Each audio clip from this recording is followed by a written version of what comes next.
லக்ஷனுக்கு சீத்தாப்பழம் வேணும்னு கேட்டாங்க. மரத்தில் இருக்கிறத பார்த்துட்டான். இன்னும் தெரியாது, இப்போ தான் ஃபஸ்ட் டைம் பார்க்குறான் சீத்தாப்பழ செடியை. இந்த மரம் ஒரு 3 மரம் இல்லைங்க, செடி.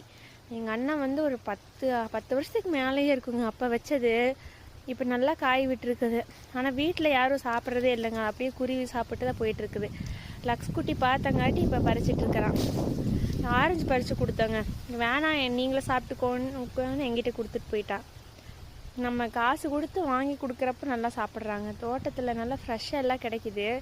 இப்போ வந்து அந்தளவுக்கு சாப்பிட மாட்டேங்கிறாங்க. நீங்கள் சாப்பிட்டுக்கோங்கன்னு எங்கிட்ட கொடுத்துட்டு போயிடுறான். பாருங்கள், என்னை வந்து பறிக்க வாங்கம்மான்னு கூப்பிட்டு வந்தான்.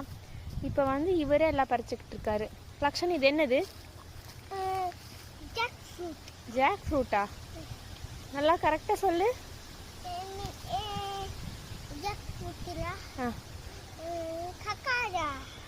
கஸ்டர்ட்